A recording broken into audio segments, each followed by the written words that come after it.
News at 7, followed by Fan Central.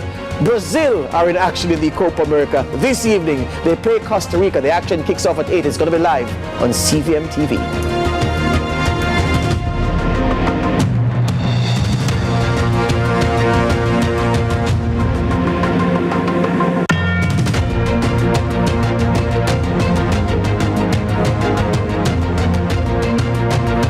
Start saving for your golden years with a Sagicor Lifestyle Approved Retirement Scheme. The time by Sagicor Life is 7 o'clock. Brazil, a powerhouse of South American football. Costa Rica, a team known for their resilience and passion, will play the beautiful game. Who will win? See it happen tonight live at 8 p.m. on CVM TV. Brought to you by KFC, J-Ray and Nephew, Quartz, Sunshine Snacks. We step out of the barbershop. We're outside right now. We're at Ribby's waterfront. You see my story, I just God put people in my life and make them give me vision and help me. The dream weekends, the this, the that. Are you first set the pattern there in the 80s? As a promoter, yes. When I start make some clothes and I look for what me and Marlon used to wear then. I don't wonder how weird they ugly up. Taboo became an instant hit then.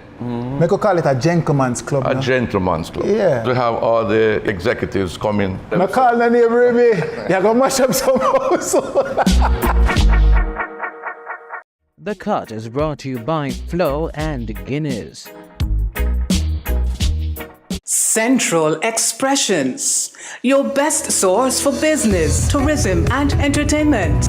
Tune in to Central Expressions on CVM TV Sundays at 3 p.m. Repeat Fridays at 9 a.m. Central Expressions is brought to you by the Gulf View Hotel in the heart of Jamaica, from the hearts of Jamaicans. The Orbin Group, Real Essence Media, National PC Bank, Central Expressions, your voice, your culture.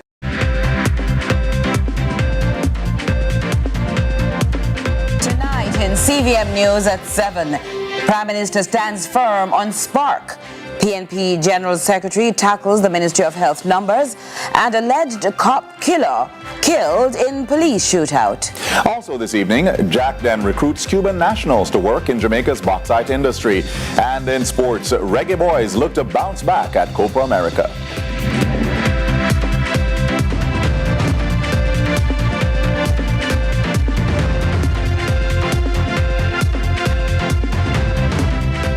From Kingston, Jamaica, this is CVM News at 7. I'm Stephen McHugh. And I'm Curlin Brown. It's Monday, June 24, 2024. Thanks so much for joining us for what will be a shortened broadcast to make way for our continued live Copa America coverage. Prime Minister Andrew Holness is defending his government's $40 billion Spark program set to modernize over 2,000 roads. However, the opposition recently voiced transparency concerns, calling for municipal oversight. Now, the Prime Minister has since dismissed the criticisms and questions the opposition's credibility. Ramon Gordon has the latest. An exuberant Andrew Holness is defending his government and hitting back at opposition critics of his $40 billion Spark program. The initiative, set to modernize more than 2,000 roads island-wide, has come under immense scrutiny amid ongoing community consultations.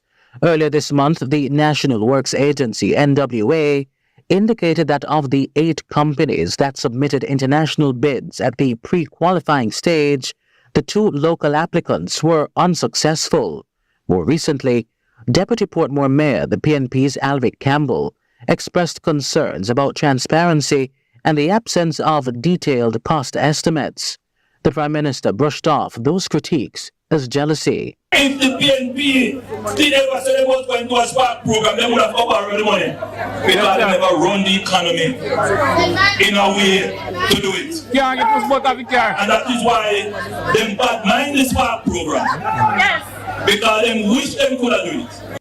Holness is equally indignant about what he describes as disinformation, suggesting the opposition lacks credibility to make certain critiques. I spend most of my time trying to correct things that started under them that should have been done well. If you had the country for 18 and a half years, we shouldn't be talking about some of the roads that are still not repaired. Since May 2, the government has completed 24 consultations covering 21 constituencies. Works Minister Robert Morgan had recently announced that a team had identified priority roads and will conduct inspections and rapid assessments to determine preliminary costs. Additionally, a list has been forwarded to the National Water Commission, NWC, to assess the status of water lines along these roads. When you hear people talk and accuse, is them conscience of all of them, you know. This program has taken into consideration the decades of frustration of the Jamaican people regarding how their taxpayers' dollars have been spent, or their borrowed money has been spent. And we have designed a program for transparency, for efficiency, for cost effectiveness, and for quality. Ramon Gordon for CVM News. And the Prime Minister is intensifying campaign efforts with a renewed focus on land formalization. Now, while advocating for Senator Matthew Samuda as the new standard bearer in St. Ann, he says northeastern St. Ann will not be left out of an upcoming multi-million-dollar project. With more, here again is Ramon Gordon. You see me? He's not a power-hungry man. We say it all the time. If you have power, you must use it for the benefit of the people. Trotting out to a dub plate which dubs him a 7-star general, Prime Minister and leader of the governing Jamaica Labour Party, JLP, Andrew Holness, is hot on the campaign trail ahead of the next general election. Clad in green, the party leader sought to make a case for Senator Matthew Samuda, who replaces Marsha Smith as the party's standard-bearer for St. Ann Northeastern in the upcoming polls. And one of the things that he would like to do when he becomes the Member of Parliament is to improve this community, put in the necessary infrastructure, regularize your ownership, and establish you as a legitimate community. Among the promises from the party leader was a recommitment to land formalization in Windsor, St. Ann and across the island. We're going to spend 15 billion Jamaican dollars over the next 5 years to regularize communities across Jamaica. You're all trying to find a way to survive and live, and the government is here to help you. Should Samuda be successful in the next polls, he would step into shoes previously filled for 6 terms by the JLP's Shahini Robinson, who died in 2020. He'll be facing off against the PNP's pick, Dr. Ryan Simpson. Samuda is also Minister without portfolio in the Ministry of Economic Growth and Job Creation, with responsibility for water. Ramon Gordon for CVM News. The main suspect in last week's murder of police constable Maria Thomas in Comfort, Manchester, was gunned down in the parish in what the police say was a shootout early Monday morning. He has been identified as 33-year-old Kerry Douglas, also known as Stickman or Little Dog. Deputy Superintendent Kerry Duncan, who heads the Manchester Police, says Douglas opened fire on officers as they attempted to execute a warrant. Sometime after 3 a.m.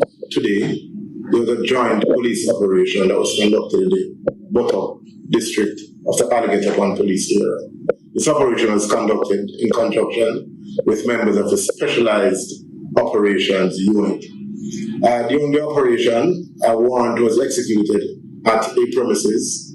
On their approach, they were greeted with gunfire.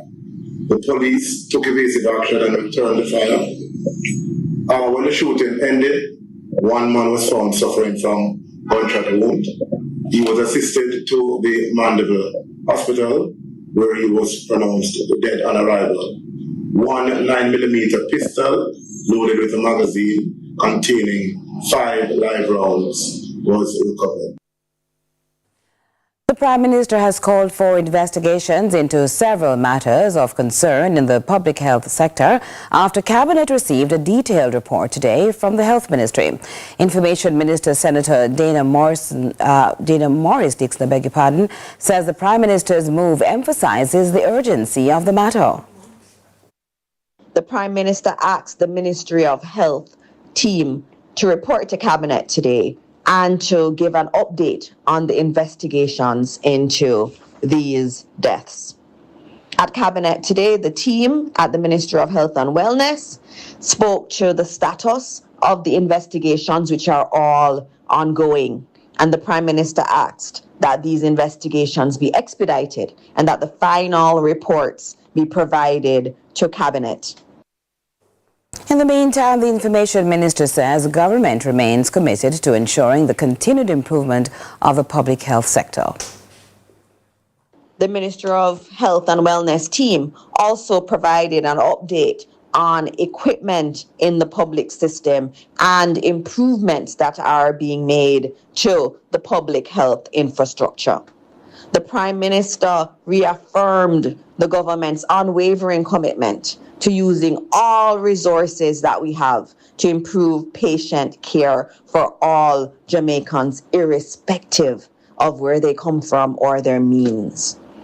The Ministry of Health team will be at the post-cabinet press briefing scheduled for June 26, which is this Wednesday, to provide further details to the people of Jamaica in relation to those investigations and also the work that is being done. More CVM News at 7 in a moment.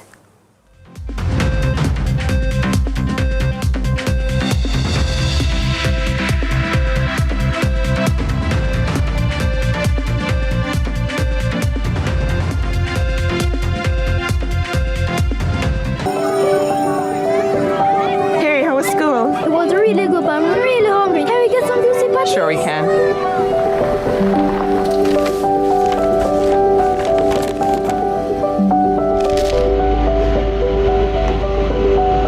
Never see a boil up patty like you.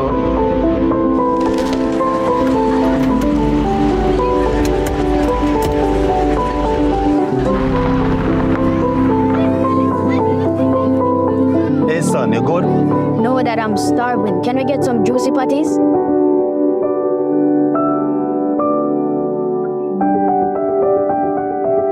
Celebrating over 40 years of everyday moments. The new KFC Chizza Zinger. Crispy, spicy chicken topped with marinara sauce, mozzarella cheese, and pepperoni in a brioche bun. Available for a limited time. KFC, it's finger-licking good. You good, Mark? No, I know. From where they may have these terrible heartburns. I don't know why. What kind of food you eating? To tell you the truth, I mostly eat fast food. I live alone and I'm too busy for cook my youth. That's your problem. You're eating too much processed food and building up trans fats. Trans fats? What that? Trans fats is a type of fats in a processed foods like fried chicken, fries, donuts, and them things there. So how that cause heartburn? So eating trans fats can cause heartburn or acid reflux. So if you don't stop eat it or cut back on the amount you eat, things can get worse. Like what? You can get heart attacks, stroke, type 2 diabetes, or even die. But fats and oils not important for eat, my youth. Yes, but the healthy kind in a vegetable aisle, nuts, seeds, and fish. Okay, no, I'm gonna switch up my diet starting today. Just remember to balance it out with your fresh fruits, vegetables, and ground provision. A message from the Ministry of Health and Wellness.